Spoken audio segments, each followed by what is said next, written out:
8 nouveaux jardins éphémères sont en train de voir le jour sur la place Sibylle à Sarreguemines. Les membres des espaces verts de la ville se sont lancés un nouveau défi, concevoir chacun son propre jardin. Avec toujours en ligne de mire l'envie de conserver la 4e fleur et la fleur d'or. Des travaux viennent de commencer au lotissement du Légeret à Sirstal. La sous-préfète a visité la commune et fait le point avec l'équipe municipale sur les réalisations et projets en cours. Visite guidée dans les vergers de Velferdin, objectif de cet événement organisé dans le cadre du Festival communautaire du patrimoine naturel, sensibiliser les participants à l'importance des vergers et des prés. Il va y avoir du sport à Sarreguemines. La 16e édition de la fête du sport se prépare, avec en parallèle la course Les Sarregueminoises contre le cancer. Suivront des événements cyclistes ainsi que la boucle des faïenciers. 130 jeunes cyclistes internationaux seront sur la ligne de départ de la 35e édition du Saarland Trofeo. Le 9 juin, la 2e étape du rallye partira de Sarreguemines pour un périple de 112 km qui s'achèvera à la citadelle de Bitche. Bienvenue sur Mosaïque Cristal. Après l'actu du secteur, on s'intéressera à la semaine de 4 jours. En France, quelques 3000 structures l'ont adoptée. Certaines entreprises l'ont mise en place depuis longtemps. Vous verrez 2 exemples en Moselle, SIO Group et Impretex. Ensuite, on plongera dans les entrailles du plus grand bunker du secteur. Il est situé dans l'agglomération de Sarrebruck, sous l'autoroute, et a été conçu dans les années 60 pour pouvoir abriter 1800 civils. Enfin, on ira au tribunal judiciaire de Sarreguemines pour un vrai faux procès. Des lycéens de Forbach ont planché dur dans le cadre de leur option droit et grands enjeux du monde contemporain. Ils ont reconstitué une audience en se répartissant tous les rôles. On va d'abord aller juste devant le tribunal où se profile un nouveau challenge pour l'équipe des espaces verts de Sarreguemines, embellir la place Sibylle en créant 8 nouveaux jardins personnalisés selon les envies de chacun. Aperçu en images dans ce reportage de Dimitri Claus et Thibaut Desmerlet. Du neuf sur la place Sibylle, 8 nouveaux jardins éphémères sont en cours d'aménagement depuis la fin de l'hiver. Les membres des espaces verts de la ville de Sarreguemines, à l'origine de cette initiative, se sont lancés un défi, fabriquer chacun son propre jardin. Accessible à tous, il devrait attirer l'œil des passants une fois terminé. Plusieurs tables ont d'ailleurs été installées pour permettre à ceux qui le souhaitent de s'asseoir et d'en profiter. Un nouvel espace fleuri qui a répondu à certains critères. J'ai laissé quand même libre choix aux équipes pour un peu marquer leur personnalité, développer leurs idées, leurs conceptions. Mais j'aurais quand même imposé un dénominateur commun, il faut qu'il soit consommable en partie, vu qu'on est une ville consommable, Croctaville. Et ne pas trop dériver dans trop de couleurs différentes, il faut quand même que le mobilier et les couleurs soient cohérents avec la place. Construit bout à bout, chaque jardin propose une thématique différente et est en majorité conçu avec du matériel de récupération. Un travail de longue durée pour les participants à ce challenge qui devrait se finir au printemps 2024. Période à laquelle le jury du Conseil national des villes et villages fleuris sera de passage dans la cité faïencière. Mais ces 8 jardins ont aussi été construits pour d'autres objectifs. Aussi trouver de nouvelles idées, il faut s'adapter aujourd'hui au climat aussi. Le climat change, donc il faut mettre de plus en plus d'îlots de verdure dans le centre-ville. Ça permet aussi de rafraîchir un petit peu, de descendre un peu les degrés dans les centres-villes. La ville de Sarreguemines compte bien sur ces nouveaux jardins éphémères pour garder sa 4e fleur au classement des villes fleuries, ainsi que sa fleur d'or acquise en 2019. Travaux d'aménagement au Légeret, remplacement de l'éclairage public à Sirstal et ses annexes ou encore focus sur les entreprises présentes à Sirstal. Voici quelques-uns des sujets qui ont été abordés lors de la visite de la sous-préfète de l'arrondissement de Sarreguemines. Elle a été accueillie hier par le maire et quelques-uns de ses adjoints. Reportage d'Emilia Zell et Morane Grandcola. Visite guidée, problématiques et travaux d'aménagement étaient à l'ordre du jour hier à Sirstal à l'occasion de la visite de la sous-préfète. Accompagnée du maire et de ses adjoints, la sous-préfète a d'abord visité le village, notamment la boutique de la Syrie le Jeune et la maison de retraite Home de la Providence. Le maire de la commune attendait cette rencontre avec impatience. Les anciens maires ont toujours eu l'habitude, de par cette déontologie, d'inviter les responsables de l'État quand il y a un nouveau sous-préfet qui arrive. Donc là, c'est une sous-préfète et donc il est tout à fait sympathique de pouvoir accueillir les responsables de l'État avec qui on partage les problèmes, nos soucis, et donc leur faire découvrir la commune pour qu'elle sache ce que nous avons ici, quels sont bons côtés, des atouts que nous avons à développer, mais aussi nos petits soucis qu'on a partagés à l'instant. Le maire a également présenté les problématiques de la commune, dont un conflit entre Sierstal et Bitche. Un différend à propos de frais de scolarité demandés par Bitche pour des élèves sierstalois pour un montant de 30 000 € environ. Côté travaux, la construction d'une aire de jeu et des travaux d'aménagement sont en cours au Légeré. Coût total du projet 600 000 €, subventionné à hauteur de 130 000 € par le département, 100 000 € par la région et 22 000 € par l'État. Alors nous avons fait un programme de sécurité, d'embellissement, donc plantation de vivaces et également des passages piétonniers et cyclos partagés de sorte à ce que tout le monde puisse vivre en bonne harmonie sur cet espace de vie qui est tout à fait pertinent. Sur l'ensemble de la commune et ses annexes, l'éclairage public a été remplacé par des LED pour un total de 80 000 €. Des travaux ont été subventionnés à hauteur de 50 000 € environ. Passer un après-midi dans la prairie d'à côté, rien de tel pour se ressourcer, mais aussi pour découvrir ce qui se cache sous les hautes herbes. Comprendre et connaître la nature qui nous entoure, c'était le but de cette visite guidée à Velferdin, quartier de Sarreguemines. Reportage de Maureen Grandcola et Marc Sauveterre. Pas besoin d'aller bien loin pour découvrir la nature. Juste derrière les habitations du quartier de Velferdin, une visite organisée dans le cadre du Festival communautaire du patrimoine naturel a été organisée. Le but, faire découvrir les prés et vergers de la région. Pour l'occasion, une dizaine de riverains se sont regroupés pour une balade commentée d'1h30. Mine de rien, on connaît toujours ce qui est un peu éloigné par rapport à nous. Et bizarrement, là, c'est à 200-300 mètres de chez moi. Et puis, je n'ai jamais mis les pieds. Donc, quelque part, c'est une belle découverte. Et puis, on a un guide qui nous explique énormément bien les choses. Et c'est très pédagogique et très instructif. Depuis 60 ans, les prés et vergers ont beaucoup diminué. Par manque d'entretien, ces terrains se détériorent. L'objectif d'un tel événement reste avant tout la prévention et la sensibilisation. Je crois que le festival veut instiguer les gens à mieux apprécier la nature qui nous entoure et d'apprendre aux gens aussi qu'il est nécessaire de la préserver et de respecter la nature dans tous les états. Le festival communautaire du patrimoine naturel se tiendra jusqu'à dimanche avec des visites et autres ateliers. Plus d'informations sur sarreguemines-tourisme.com. Côté sport, maintenant, la ville de Sarreguemines a dévoilé le programme des prochains événements. La fête du sport, le cyclisme et la natation reviennent cette année pour le plus grand plaisir des sportifs. On fait le point avec Maureen Grandcola et Marc Sauveterre. Va y avoir du sport cet été à Sarreguemines. La ville a dévoilé le programme de la 16e édition de la fête du sport. Comme chaque année, une vingtaine d'associations sportives seront au rendez-vous. Tennis, tir à l'arc, lutte, taekwondo ou encore tchoukball pourront être pratiqués dans la joie et la bonne humeur. Quelques nouveautés cette année, le centre de médecine physique et de réadaptation du Auberg mettra en place divers ateliers dans le but de montrer le lien important entre le sport et la santé. L'handisport aura aussi sa place cette année avec une initiation au tennis fauteuil. Et c'est le champion paralympique Nicolas Pfeiffer qui sera le coach de la journée. Et que serait la fête du sport sans les fameuses Sarregueminoises contre le cancer ? La course Les Sarregueminoises contre le cancer qui partira le dimanche à 10h du matin. Donc les fonds seront à profit de la Ligue contre le cancer. Voilà, donc régulièrement on a cette course qui est organisée par le CAN, donc l'association Courez avec nous. Du côté du vélo, la course internationale Trofeo revient le 9 juin, aux côtés du Grand Prix de la Casque et du Grand Prix de la Ville, qui se tiendront les 11 juin et 9 juillet. Sans oublier la boucle des faïenciers qui reste un incontournable de la région, qui se tiendra le 26 août prochain. Premier rendez-vous les 3 et 4 juin prochains pour vous défouler sur l'esplanade du Casino à l'occasion de la fête du sport. Et la grande course de rallye cycliste est de retour. La 35e édition du LVM Saarland Trofeo se déroulera du 8 au 11 juin prochain. Et cela faisait longtemps que le départ d'une étape ne s'était plus fait à Sarreguemines. C'est la deuxième étape qui partira le 9 juin à 17h de l'hôtel de ville de Sarreguemines. Cette course est prise en compte dans le classement de la Coupe des Nations Juniors. Les détails de l'édition 2023 ont été présentés à Gersheim. Reportage d'Emilia Zell et Thibaut Desmerlet.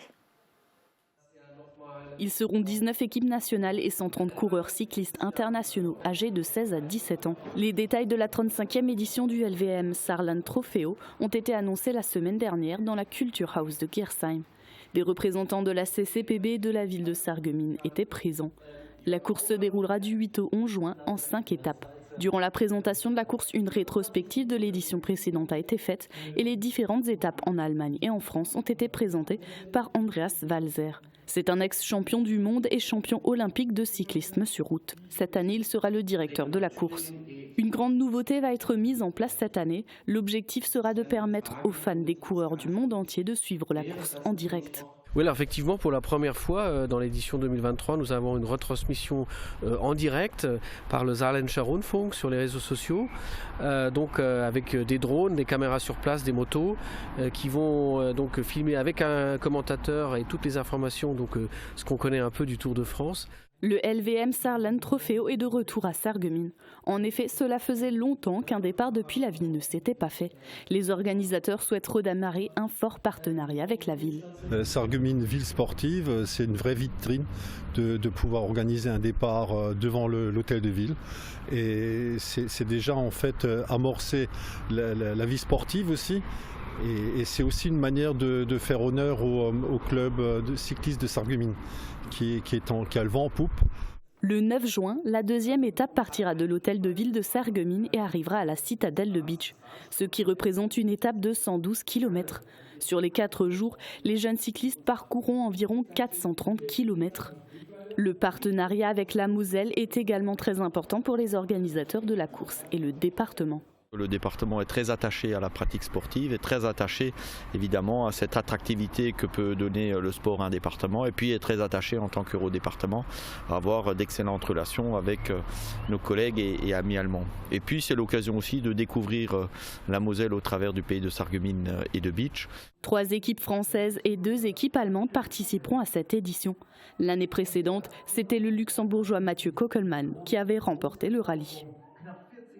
Dans un instant, on part en immersion au cœur d'un procès. On plongera dans les entrailles d'un bunker et on s'intéressera à la semaine de 4 jours en vigueur dans 3000 entreprises en France. Mais d'abord, on jette un œil aux prévisions de Météo France pour demain. Protégez et mettez en lumière votre maison avec toutes les nuances de crépi proposées par Modèle Habitat.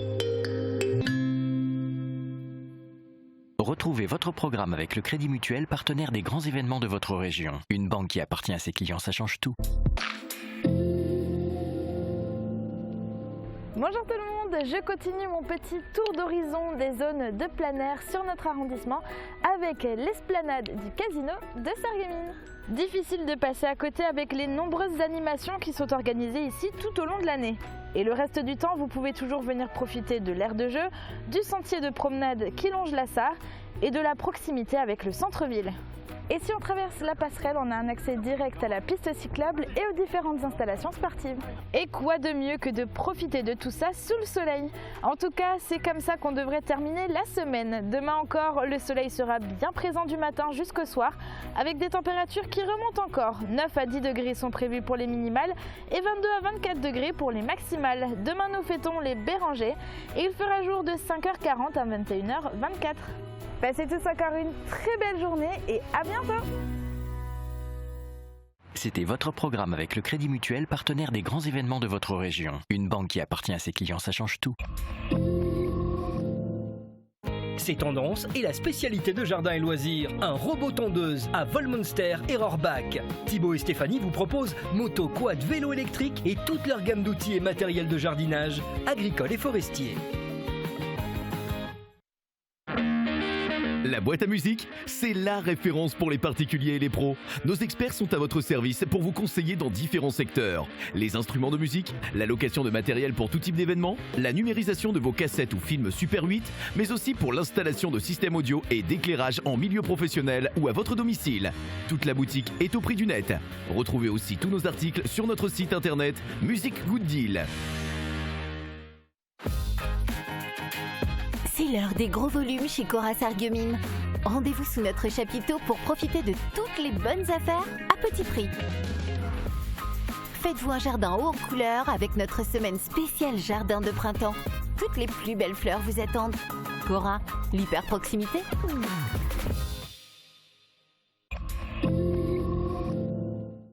gagne du terrain dans les entreprises et dans le débat. La semaine de 4 jours séduit car elle présente de nombreux avantages. En France, quelques 3000 structures l'ont adoptée. En Moselle, c'est le cas notamment de SIE Group et Impretex. Frédéric est électricien depuis 2 ans chez SIE. Selon lui, la semaine des 4 jours, c'est avant tout un gain de productivité. Avant, on était à 7h30 par jour, donc on n'arrivait pas à finir tous les chantiers. Maintenant, sur un chantier comme ici, en 9h30, en 9h, on y arrive, quoi. Donc c'est plus bénéfique pour le patron. Et pour nous, voilà, on n'est pas obligé de revenir le lendemain pour finir ce qu'on avait fait en 1 heure, quoi, ou 2 heures. Conséquence, moins de trajets et donc moins de frais de carburant. Au niveau du carburant, par exemple, au niveau des déplacements, il y a beaucoup moins de déplacements forcément, vu qu'il y a un jour de moins pour chaque salarié travaillé dans la semaine. Donc ça fait des économies de carburant, ça fait des économies d'énergie également. Globalement, des économies sont réalisées à tous les étages. Premièrement, il y a moins d'heures supplémentaires.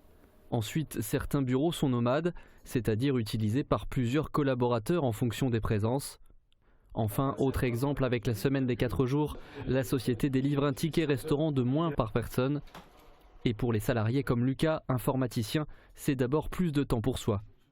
C'est une semaine plus intense qui peut être fatigante le soir, mais le week-end, on a tout notre temps pour se reposer, tout notre temps pour faire des tâches qu'on ne pourrait pas faire en soirée, que ce soit par exemple bricoler, où ça va prendre beaucoup de temps, faire du bruit qu'on ne pourrait typiquement pas faire le soir. C'est une journée en plus pour les rendez-vous médicaux, les rendez-vous dans les établissements qui sont fermés en dehors de la semaine.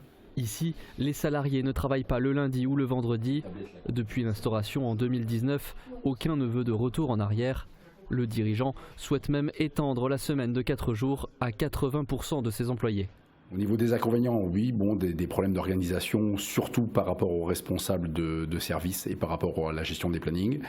Au niveau des avantages, clairement, des économies d'énergie, ça c'est sûr, mais en même temps des salariés plus contents, plus sympas, et puis une envie de venir travailler chez nous. Donc on recrute quand même beaucoup plus facilement en instaurant la semaine à 4 jours. C'est à mon avis l'argument principal. À quelques kilomètres de là, à Marly, l'entreprise Impretex l'a adopté dès sa naissance dans les années 80. Ça a été en fait, on va dire, une demande d'une de nos salariés qui habitait près de Pont-à-Mousson et pour laquelle c'était compliqué de faire le trajet tous les jours. Donc elle nous a demandé si elle pouvait venir sur 4 jours et donc faire des jours de 9 heures. Donc on a accepté. Et puis, du coup, on l'a étendu à tous les salariés. Dans ces ateliers, on brode tout type de textile. Le maître mot, la souplesse. Quand la charge de travail est trop importante, Laetitia mobilise ses équipes un 5e jour dans la semaine. Aujourd'hui, en fait, ça m'a fait un peu rire, effectivement, quand j'ai vu les métiers s'emparer du sujet en disant que c'était une révolution. Mais non, pas du tout, ce n'est pas une révolution. En fait, on adapte juste le temps de travail en fonction des desiderata et des demandes des salariés. La semaine des 4 jours fait quasi l'unanimité chez tous ceux qui l'ont testé. Néanmoins, certains alertent sur les risques psychosociaux qui peuvent augmenter avec les longues journées hyperconnectées. Dans l'Hexagone, 20% des Français pourraient travailler 4 jours par semaine. Direction maintenant le tribunal judiciaire de Sarreguemines pour assister à une reconstitution d'audience plus vraie que nature proposée par les élèves du lycée Jean Moulin de Forbach. Dans le cadre de leur option droit et grands enjeux du monde contemporain, ces lycéens de terminale ont mis plusieurs mois pour étudier le dossier d'un vrai procès et imaginer son déroulement. Un travail qui leur a permis de découvrir les métiers et le fonctionnement de la justice. Grégory Sebag était dans la salle d'audience. On voit ici qu'un homme responsable du décès d'une jeune femme de 24 ans, étudiante et rangée, à qui le prévenu a, du fait non pas de son inconscience mais de son irresponsabilité, arraché l'existence. Un jeu d'acteurs très convaincant, mais surtout une reconstitution minutieuse d'un vrai procès dans une vraie salle d'audience du tribunal de Sarreguemines. Ces élèves de terminale du lycée Jean Moulin de Forbach se sont prêtés à cet exercice difficile et exigeant dans le cadre de leur option droit et grands enjeux du monde contemporain. Il s'agit donc d'une démarche qui a pour but de faire une reconstitution d'audience c'est-à-dire à partir d'un ensemble d'enquêtes préliminaires, d'une vraie affaire qui a vraiment eu lieu et de documents qui nous sont fournis par le tribunal de Sarreguemines en amont, et on travaille là-dessus avec les élèves pendant quelques mois. Et ils décortiquent tout le dossier.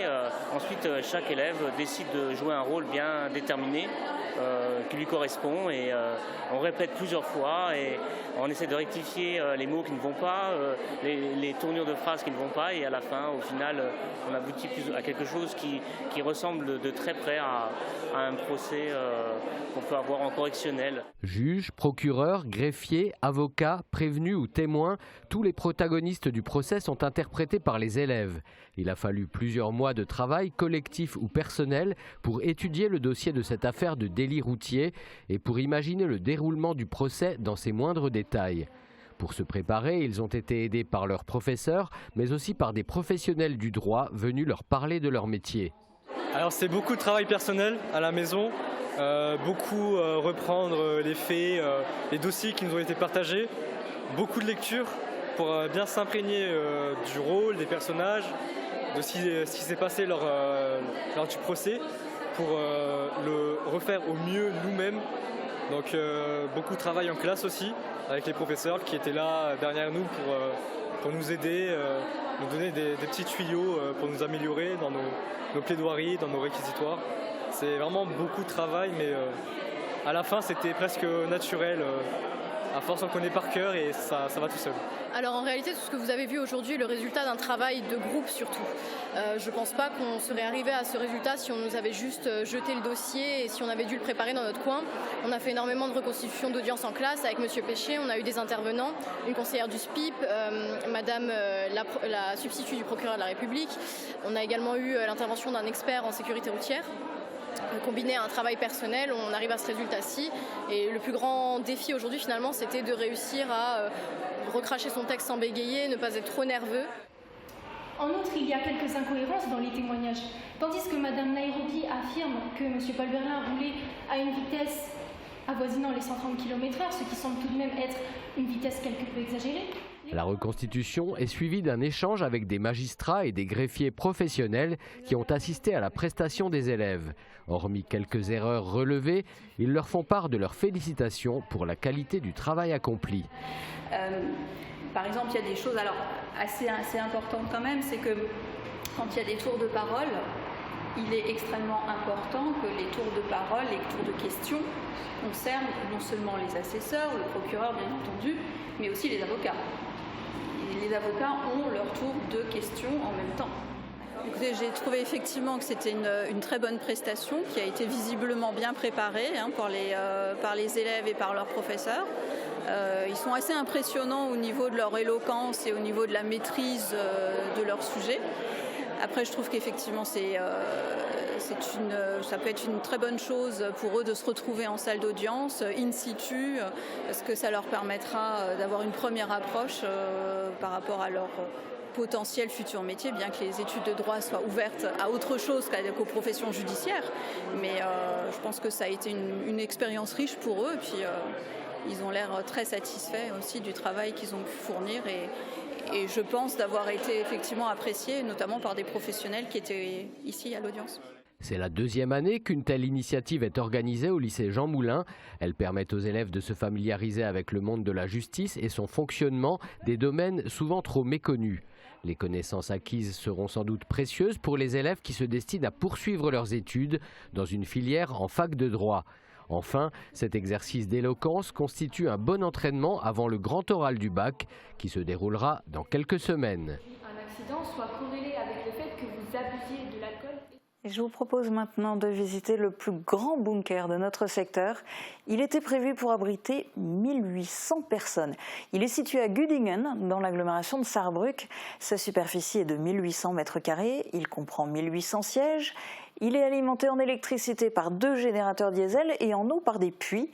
Et il dispose bien sûr de toilettes. C'est un bunker de protection civile construit dans les années 60 sous une autoroute. Abandonné depuis longtemps, il a été transformé en musée par une association qui propose depuis février des visites guidées. Tom Kurtzika vous offre une visite privée virtuelle. Ce n'est pas tous les jours qu'on a la possibilité de visiter un bunker.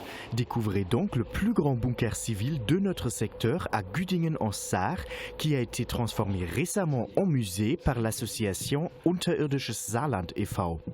C'est un bunker particulier pour plusieurs raisons. Das ist ein Zivilschutzbunker, der in den 60er Jahren gebaut wurde, tatsächlich nicht irgendwelche Funktionäre oder Politiker oder Ähnliche zu schützen, sondern tatsächlich nur für die Zivilbevölkerung. C'est un bunker de protection civile qui a été construit dans les années 60 pour protéger avant tout la population civile et pas de grands hommes politiques ou de fonctionnaires. Ce qui est unique à ce bâtiment, c'est son origine du projet modèle puisqu'il est construit en dessous d'une autoroute. Ce qui est particulier, ça n'existe nulle part ailleurs. En plus, c'est le plus grand bunker de protection civile de toute la Sarre, voire même au-delà. Du début de la construction jusqu'à la finalisation de l'intérieur, le bunker de Güdingen a été construit entre 1963 et 1972. Contrairement à ce qu'on pourrait assumer, le bâtiment ne se trouve pas vraiment sous terre. Le bunker a été construit en plein air et puis on l'a couvert de terre. Finalement, l'autoroute A6 a été créée sur cette nouvelle colline artificielle. Als es dann fertig war, hatte man eine Fläche von 1800 Quadratmetern überbaut. Also es ist eine Grundfläche für 1800 Menschen auch. Une fois la construction terminée, on avait créé une surface de 1800 mètres carrés prévue pour 1800 personnes, ce qui donne 1 mètre carré par personne. Ici, on est équipé d'une cuisine, d'une salle de premiers secours, on a des installations sanitaires comme une quarantaine de toilettes et de lavabos. De plus, on a des sièges et des possibilités de se coucher. Ça par contre, pas pour tout le monde. Tout ça n'est pas vraiment confortable, mais ça vaut quand même le coup de voir ce qui nous attendait en cas de crise.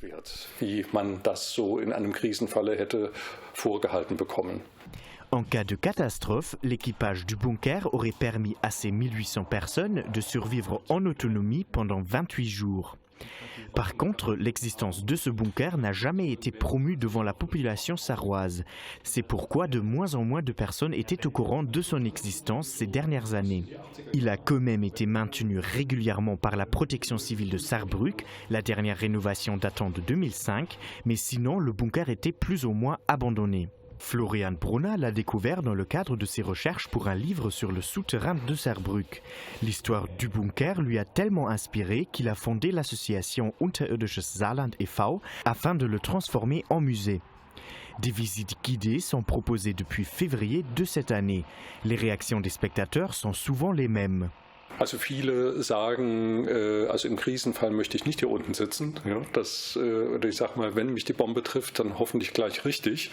Beaucoup de personnes disent qu'ils n'auraient pas souhaité être ici en cas de crise, elles auraient préféré être tuées vite fait par la bombe. Donc les personnes comprennent qu'un bunker de protection civile comme on le trouve ici n'est pas vraiment une solution en cas de crise, il va seulement retarder les dommages. Imaginons qu'il y aurait vraiment une attaque nucléaire ou autre, la catastrophe serait seulement retardée de quelques semaines. C'est ce que les spectateurs réalisent. Ça leur démontre l'absurdité d'une guerre et que la guerre n'est jamais une solution. C'est justement ce message qu'on veut transmettre aux spectateurs quand ils repartent du bunker. Das ist auch mit die Botschaft, die wir auch mit nach Hause geben wollen, wenn die Besucher hier das Bauwerk wieder verlassen. Actuellement, l'association prépare des expositions sur l'histoire du bunker et l'histoire générale de la protection civile. Les visites sont organisées régulièrement en groupe de 20 personnes. Pour l'instant, elles sont uniquement proposées en allemand, mais celles en français et en anglais sont déjà prévues. Trouvez toutes informations sur les visites et le bunker sur le site unterirdisches-saarland.de.